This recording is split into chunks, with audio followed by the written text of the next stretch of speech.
दुनिया भर में मौत की दूसरी सबसे बड़ी वजह कैंसर को एक नई उम्मीद जगी है। क्रिसमस के मौके पर रूस ने दुनिया को कैंसर की वैक्सीन का खास उपहार देने का दावा किया है। रूस का दावा है कि उसने कैंसर वैक्सीन बना ली है और ये 2025 से उपलब्ध भी होगी। अब भारत में जहां हर साल कैंसर से 15 लाख से ज्यादा नए मामले सामने आते हैं, ये खबर वाकई में एक राहत बनकर आई है। लेकिन सवाल कई हैं। क्या ये वैक्सीन वाकई में उतनी असरदार साबित होगी जितनी की उम्मीद की जा रही है? इसमें बहुत सारे दुनिया के विशेषज्ञ इस बात पर भी चिंता जाहिर कर रहे हैं, क्योंकि जानकारी बहुत नहीं है इस वैक्सीन को लेकर, तो इसलिए कई सवाल भी हैं। तो क्या इन सवालों से पार उम्मीदों की बयार चलती रहेगी? हम उम्मीद बांधे रखें या अभी भी कुछ प्रश्न हैं जिनका जवाब अभी रूस को देना है? मेरा नाम है दीपक डोभाल, आप देख रहे हैं आपकी खबर आपका फायदा। आज इसी विषय पर खास मेहमानों के साथ करेंगे चर्चा। सबसे पहले ये रिपोर्ट।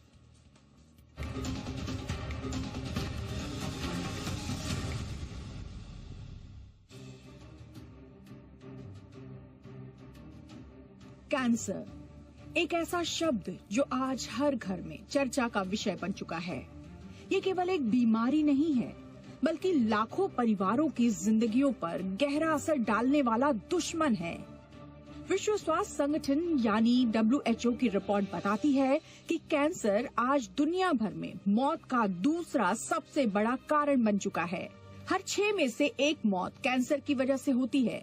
ऐसे में रूस के कैंसर वैक्सीन बनाने के दावे ने मेडिकल जगत में उत्सुकता और नई उम्मीद जगा दी है। रूस ने हाल ही में दावा किया है कि उसने कैंसर के खिलाफ एक वैक्सीन तैयार कर ली है। रूस के स्वास्थ्य मंत्रालय के अनुसार ये वैक्सीन 2025 से मरीजों को दी जाएगी। हालांकि ये वैक्सीन ट्यूमर को बनने से रोकने के लिए नहीं होगी, बल्कि उन मरीजों के लिए होगी जिनमें कैंसर पहले से मौजूद है। अब तक रूस ने इस वैक्सीन का नाम या ये किस प्रकार के कैंसर के लिए उपयोगी होगी, इसका खुलासा नहीं किया है। लेकिन एक बात स्पष्ट है कि ये वैक्सीन देश के नागरिकों के लिए फ्री में उपलब्ध कराई जाएगी। पर्सनलाइज्ड कैंसर वैक्सीन जो मरीज के ट्यूमर में मौजूद RNA का इस्तेमाल कर बनती है, मेडिकल रिसर्च का केंद्र बन चुकी है। मई 2023 में फ्लोरिडा यूनिवर्सिटी के वैज्ञानिकों ने 4 मरीजों पर इस वैक्सीन का सफल परीक्षण किया। रिपोर्ट्स के अनुसार वैक्सीन लगने के 2 दिन बाद ही मरीजों में मजबूत इम्यूनिटी विकसित हुई। अगर रूस का ये दावा सही साबित होता है तो ये मेडिकल साइंस में एक बड़ा कदम होगा, क्योंकि ये वैक्सीन कैंसर जैसे गंभीर और घातक रोग के इलाज में क्रांतिकारी बदलाव ला सकती है। भारत में कैंसर के मामले लगातार बढ़ रहे हैं। सरकारी आंकड़े बताते हैं कि 2019 से 2023 के बीच 71 लाख से अधिक कैंसर के मामले दर्ज किए गए। इनमें से 2023 में लगभग 15 लाख नए मामले सामने आए। 2025 तक ये आंकड़ा 15 लाख के पार होने की संभावना है। सबसे चिंताजनक बात यह है कि कैंसर से होने वाली मौतों का आंकड़ा भी तेजी से बढ़ रहा है। 2023 में अकेले 8,28,000 लोगों की मौत कैंसर से हुई है। भारत में पुरुषों में मुंह और गले का कैंसर सबसे अधिक पाया जाता है। इसके बाद लंग कैंसर का स्थान आता है। 2022 में पुरुषों में कैंसर के कुल 6,91,000 मामलों में से 1,50,000 मामले मुंह, गले या फेफड़ों के कैंसर के थे। महिलाओं में ब्रेस्ट कैंसर सबसे अधिक तेजी से बढ़ रहा है। महिलाओं में कैंसर के कुल मामलों में से 27% मामले स्तन कैंसर के होते हैं। इसके अलावा सर्वाइकल कैंसर भी एक बड़ी समस्या बनता जा रहा है। भारत में कैंसर के मामलों में बढ़ोतरी की सबसे बड़ी वजह तंबाकू का सेवन है। तंबाकू चबाने में मुंह और गले का कैंसर होता है, जबकि सिगरेट और बीड़ी पीने से फेफड़ों का कैंसर होने का खतरा बढ़ जाता है। महिलाओं में भी बदलती जीवन शैली और खान पान की आदतें स्तन कैंसर के मामलों को बढ़ाने में योगदान दे रही हैं। WHO का कहना है कि कैंसर का जितना जल्दी पता लगता है, इलाज के सफल होने की संभावना उतनी अधिक होती है। सही समय पर डायग्नोसिस और इलाज शुरू करने से मरीज का जीवन बचाया जा सकता है और इलाज का खर्च भी कम होता है। कैंसर के सामान्य लक्षणों में शामिल हैं लगातार बुखार, वजन का तेजी से कम होना, हड्डियों में दर्द, सिर दर्द और कमजोरी। कैंसर के इलाज में सर्जरी, रेडियोथेरेपी और कीमोथेरेपी जैसे तरीके अपनाए जाते हैं। रूस की कैंसर वैक्सीन और पर्सनलाइज्ड वैक्सीन जैसे प्रयास एक बेहतर और स्वस्थ भविष्य की ओर संकेत करते हैं, लेकिन ये देखना महत्वपूर्ण होगा कि ये दावे कितने प्रभावी और सुरक्षित साबित होते हैं। भारत जैसे देशों में जहां कैंसर के मामले तेजी से बढ़ रहे हैं, इस प्रकार की वैक्सीन लोगों के लिए जीवन रक्षक बन सकती है। ब्यूरो रिपोर्ट, जी मीडिया। बहुत ही खास मेहमान इस वक्त हमारे साथ जुड़ चुके हैं। स्वागत करते हैं डॉक्टर अंशुमान कुमार का। सीनियर ऑन्कोलॉजिस्ट हैं और प्रेसिडेंट हैं तारा कैंसर फाउंडेशन के। बहुत बहुत स्वागत है डॉक्टर अंशुमान कुमार आपका। हमारे साथ हैं doctor professor Sunila Garg ma'am, adviser है आईसीएमआर और chair programme advisory committee NIHFW यानी कि national institute of health and family welfare. बहुत बहुत स्वागत है डॉक्टर गर्ग मैम आपका भी हमारे शो पे। डॉक्टर अंशुमान, चर्चा की शुरुआत आपसे ही करेंगे। काफी इसमें रिएक्शंस आ रहे हैं ग्लोबली। कुछ लोग इसे बहुत ही पॉजिटिव एक ब्रेक थ्रू बता रहे हैं, कुछ कंसर्न्स भी हैं। आपका नजरिया क्या है? क्या हम ये माने अब कि हमारे पास वो अचूक हथियार अब आ गया है जिससे हम कैंसर से लड़ सकते हैं, या कुछ सवाल बाकी हैं? डोवाल साहब, बिल्कुल आपने सही कहा। Trending news, good news, bad news, बहुत सारी चीजें चल रही हैं। बिल्कुल सही आपने कहा है। सबसे पहले क्लियर करते चलें कि ये एक पॉलिटिकल अनाउंसमेंट है रसिया का। ये मेडिकल डायलॉग या मेडिकल अनाउंसमेंट नहीं है। अब आप पूछेंगे आप ऐसा क्यों कह रहे हैं? इसमें 3 फैक्ट निकाले हैं। फ्री में देंगे, 2025 में देंगे, और कैंसर का वैक्सीन हमने बना लिया। इस तरह का कोई वैक्सीन नहीं होता है जो कैंसर मतलब पूरे सारे कैंसर को ठीक कर दे। अब इसको मैं डिकोड करता हूं। 2023 में फ्लोरिडा यूनिवर्सिटी ने रिसर्च करके ह्यूमन ट्रायल किया। 2024 मार्च में इंपीरियल कॉलेज ऑफ लंदन ने ट्रायल कर लिया है। लेकिन उन लोगों ने मेडिकल अनाउंसमेंट किया तो ये चर्चा सिर्फ डॉक्टरों के बीच रह गई जो कैंसर से संबंधित डॉक्टर हैं। लेकिन ये क्योंकि पॉलिटिकल अनाउंसमेंट था, इसकी चर्चा वर्ल्ड प्लेटफॉर्म पे हुई। तो पहले समझने की जरूरत है वैक्सीन है क्या। जब भी वैक्सीन नाम की बात आती है तो ये होता है कि किसी भी तरह से आपके inner defence system, immune system को जगा दें और ये कारगर हो जाए लड़ाई में। आमतौर पर वैक्सीन का मतलब इन्फेक्शन से बचाने का, टीबी से, पोलियो से बचाने का वैक्सीन। कैंसर वैक्सीन 3 प्रकार की है, जिसमें ह्यूमन पेपलोमा वायरस के अगेंस्ट वैक्सीन सब लोग जानते हैं सर्वाइकल कैंसर के लिए उपलब्ध है, उसको कहते हैं प्रिवेंटिव वैक्सीन। दूसरा होता है थेरेप्यूटिक वैक्सीन। यूरिनरी ब्लैडर मतलब पेशाब की थैली के कैंसर के प्रति BCG जो टीका ट्यूबरकुलोसिस को रोकने में लगता था, उसी BCG का इस्तेमाल जो कैंसर हो जाता है जिनको पेशाब की थैली के, उनको दोबारा ना हो उसके लिए थैली के अंदर इस दवा को दी जाती है। ये थेरेप्यूटिक है।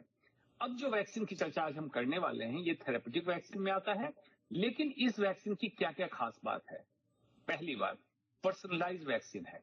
मतलब अफसोस बच कुछ प्रोग्राम में मैंने देखा था, कुछ एक्सपर्ट कर रहे थे कि 142 करोड़ भारतीयों को वैक्सीन लग जाएगी तो एक चमत्कार हो जाएगा। बिल्कुल ऐसा नहीं है।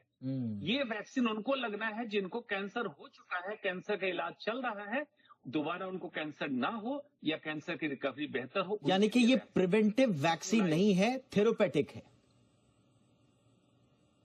एग्जैक्टली। पहला हम ये डिस्क्लोजर करें, प्रिवेंटिव नहीं थेरेप्यूटिक है। दूसरा, थेरेप्यूटिक में भी ऐसा नहीं कि आपने प्रोस्टेट कैंसर या लंग कैंसर की वैक्सीन बना ली तो लंग कैंसर के जितने मरीज सबको दे देंगे, ऐसा नहीं होगा। उसी स्पेसिफिक मरीज का ट्यूमर निकाला जाएगा, उससे एंटीजन निकाला जाएगा, आर्टिफिशियल इंटेलिजेंस से उसकी कोडिंग होगी, मैसेंजर RNA डेवलप करा के उसी मरीज में वापस डाला जाएगा। राइट। और इम्यून सिस्टम जिसको कि कैंसर ने सप्रेस करके रखा था उसको जगा देगा। अब इम्यून सिस्टम जिसको कैंसर चकमा दे रहा था, इम्यून सिस्टम जागृत होगा और अपने शरीर के अंदर कैंसर के पनप रहे सेल पे अटैक करेगा और किल कर देगा। जी जी, तो बिल्कुल। मतलब कन्वेंशनल ट्रीटमेंट चल रहा होगा, साथ में कैंसर वैक्सीन देंगे। एब्सोल्युटली, इसकी पूरी कहानी है। Absolutely sir. यानी कि जो सबसे बड़ा इसका अगर एक पॉजिटिव ले हम, जो बिग पॉजिटिव है वो है पर्सनलाइजेशन, जिसमें ये टेलर्ड है उन इंडिविजुअल पेशेंट्स के लिए जिनको टारगेटेड अप्रोच चाहिए ट्रीटमेंट की। और जैसा भी डॉक्टर साहब ने भी बताया कि ये ट्यूमर ग्रोथ को सप्रेस करेगा और उसके स्प्रेड को प्रिवेंट करेगा। लेकिन ये बात ध्यान रखने योग्य है कि ये थेरेपेटिक है, ये प्रिवेंटिव वैक्सीन नहीं है। और अभी भी बहुत सारे, क्योंकि ये बहुत जैसा कि डॉक्टर साहब आपने बोला कि ये तो पॉलिटिकल अनाउंसमेंट है, तो बहुत सारे सवाल अभी बचे हुए हैं, लेकिन आगे बढ़ता हूं। इस बीच हमारे साथ एक और खास मेहमान जुड़ चुके हैं, doctor Rahul Bhargava, chief haematology oncology, Fortis memorial research institute. Doctor Bhargava, good evening sir, बहुत बहुत स्वागत है आपका भी। डॉक्टर गर्ग मैम, मैं आपके पास आऊंगा।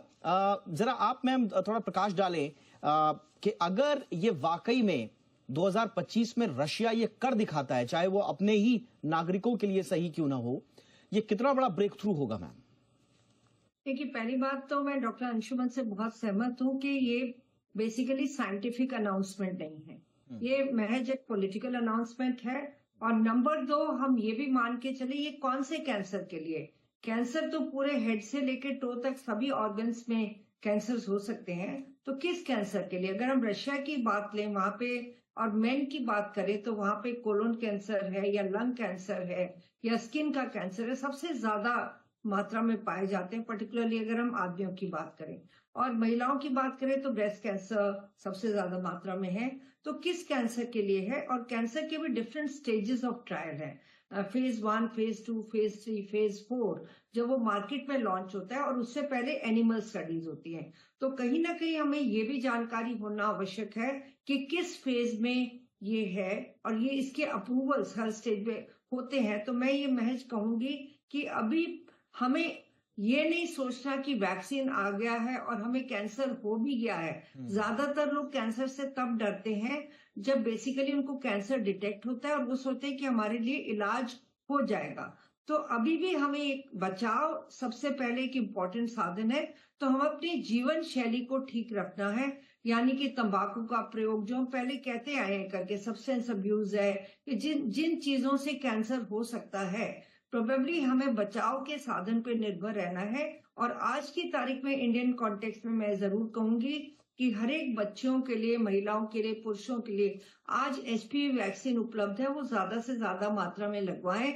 और साथ ही साथ अपनी हाइजीन, सेक्सुअल हाइजीन वगैरह के ऊपर भी फोकस करें। तो बेसिकली ये इंपॉर्टेंट चीजें हैं। एब्सोल्युटली मैम, ये आपने बहुत इंपॉर्टेंट बात बोली मैम, कि कहीं हम ये सोच कर ना बैठ जाएं कि अब तो वैक्सीन आ गई है। अभी इस पर जब तक पूरी दुनिया की मेडिकल फ्रेटर्निटी का एक आम राय नहीं बन जाती है, तब तक ये मान कर चल लेना कि भाई अब तो वैक्सीन आ गई है, अब तो हम जैसा मर्जी खाएं पिएं उठे सोएं, ये ठीक नहीं है। ये पूरी दुनिया में सलाह दी जा रही है और हमारे मंच पे अभी हमारे दोनों मेहमानों ने यही सलाह दी है। डॉक्टर भार्गव के पास आएंगे। डॉक्टर भार्गव, आपका इस पे टेक क्या है सर? आप आश्वस्त हैं कि रशिया जो कह रहा है वो सही है? देखिए, ये बिल्कुल अफवाह है। इस इंफॉर्मेशन, इस न्यूज के बाद से जिस तरीके से ये पूरे वर्ल्ड में कवर की गई, कम से कम सैकड़ों कॉल हमारे पास आ रहे हैं कि क्या सर हम वैक्सीन के लिए एलिजिबल होंगे। देखिए, रशिया ने जिस पॉलिटिकल कंडीशन से रशिया यूक्रेन वॉर से गुजर रहा है, उसको अपनी साइंटिफिक कम्युनिटी और अपने देश में अपनी पॉलिटिकल स्टेबिलिटी के लिए ऐसे गिमिक करने में वो माहिर है। अगर हम mRNA वैक्सीन का इतिहास देखते हैं, आप देखिए फाइजर वैक्सीन कोविड में क्या हुआ। हमने अपनी स्वदेशी वैक्सीन बनाई थी जो कि नॉन mRNA बेस्ड थी, जो कि किल्ड वायरस के बेस पे थी। लोगों ने उसकी सराहना नहीं करी, खूब क्रिटिसाइज किया, पर अल्टीमेटली हम 2 या 3 डोजों में बच गए। उसके बाद से शायद ही, मुझे ध्यान नहीं कि किसी ने पिछले 3 साल में कोविड की वैक्सीन लगवाई होगी। और आज अमेरिका में चले जाइए, वो 4थी डोज, 5वीं डोज, 6ठी डोज, 7वीं डोज। mRNA टेक्नोलॉजी अच्छी है, पर उसको अभी अपना विश्वसनीय तरीके से प्रूव करना आवश्यक है, पहली चीज। दूसरी चीज है, हम कैंसर की बात करते हैं जो कि वायरस ड्रिवन कैंसर्स है, जिसमें T सेल्स की एंटीबॉडीज बनती है, उसमें वैक्सीन फिर भी कामयाब होती है। जैसे मेरे दोनों को पार्टनर्स ने कहा कि HPV वैक्सीन इसलिए सक्सेसफुल है क्योंकि उसके कैंसर का कारण वायरस है। वायरस सर्विक्स में बैठता है और वो कैंसर करवाता है। वही हेड एंड नेक कैंसर में 20 से 25% लोगों में पाया जाता है, इसलिए वो सक्सेसफुल है।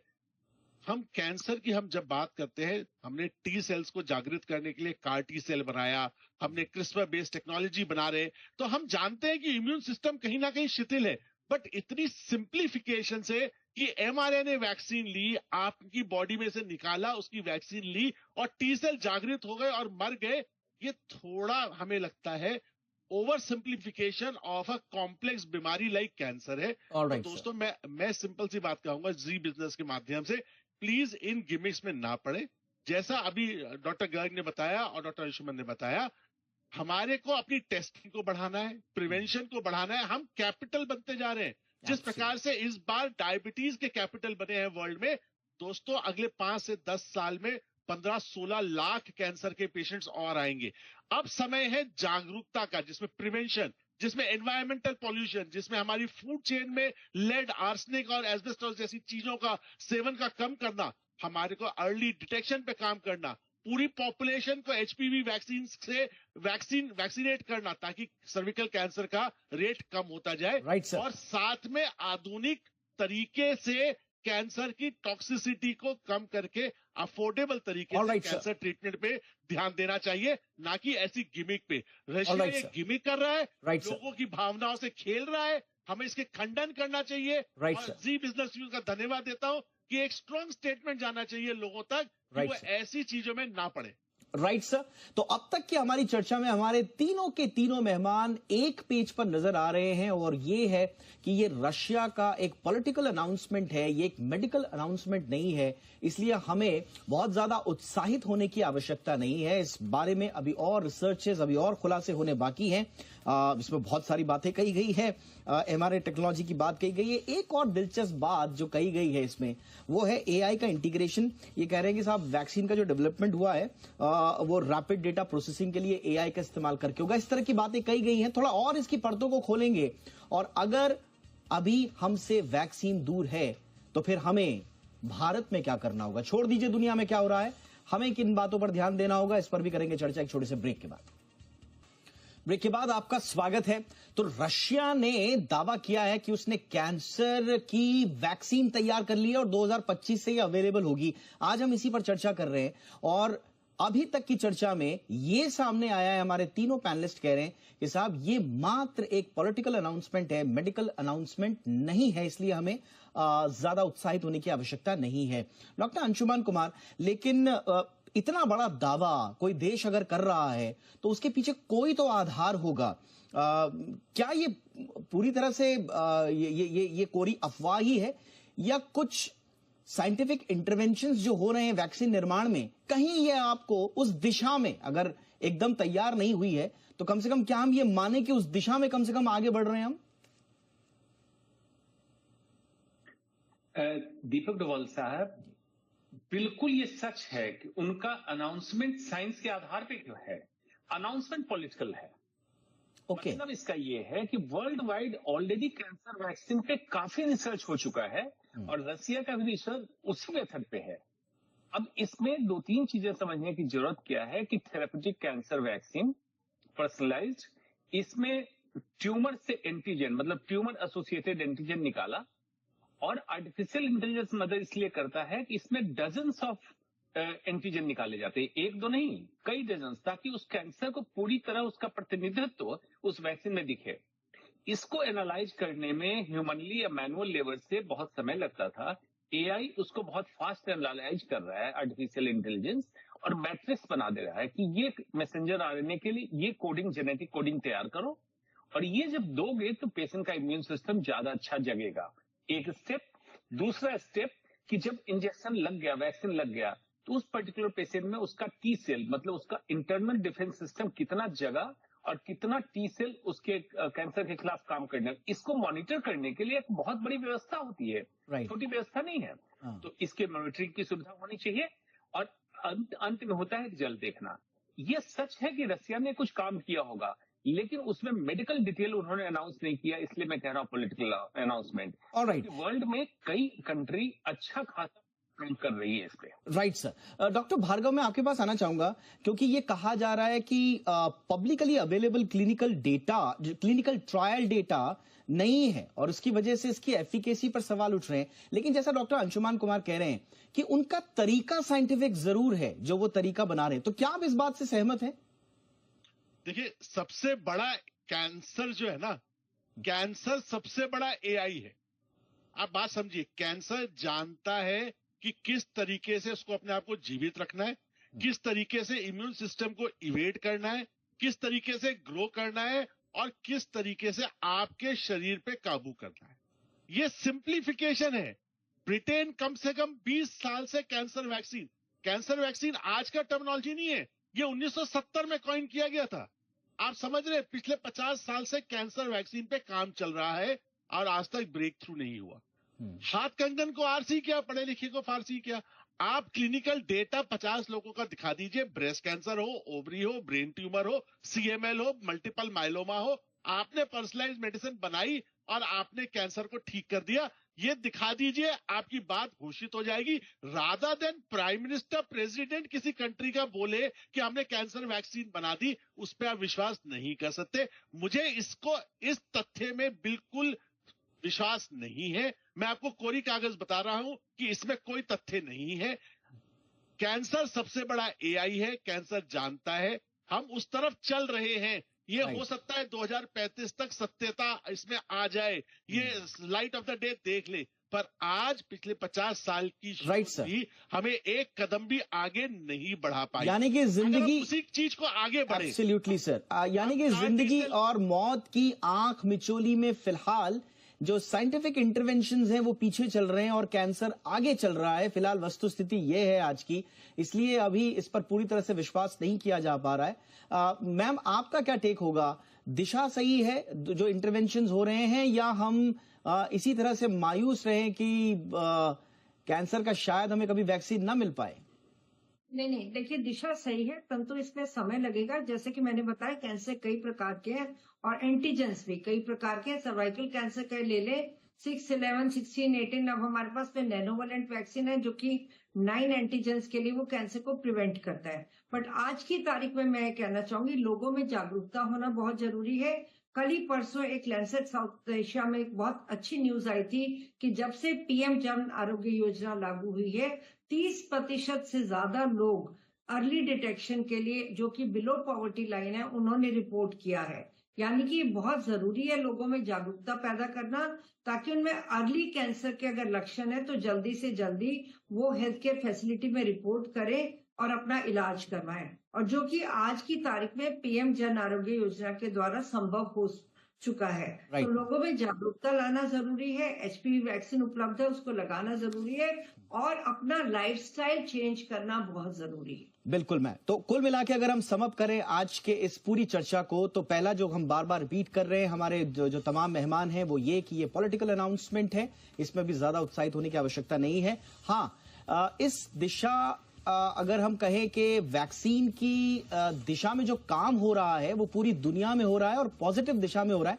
तो थोड़े आप आश्वस्त जरूर रह सकते हैं। लेकिन हाँ, अगर ये मिस इन्फॉर्मेशन है तो प्लीज कहीं ऐसा ना हो कि अगर इस मिस इन्फॉर्मेशन की वजह से हमारा जो वैक्सीनेशन रेट है, खासतौर से एचपीवी का, वो कम हो जाए, लोग रिपोर्ट करना कम कर दें, स्क्रीनिंग कम हो जाए, लोग बैठ जाएं कि अब तो सब कुछ साहब वैक्सीन आ गई, अब कुछ नहीं ले, ऐसा ना हो।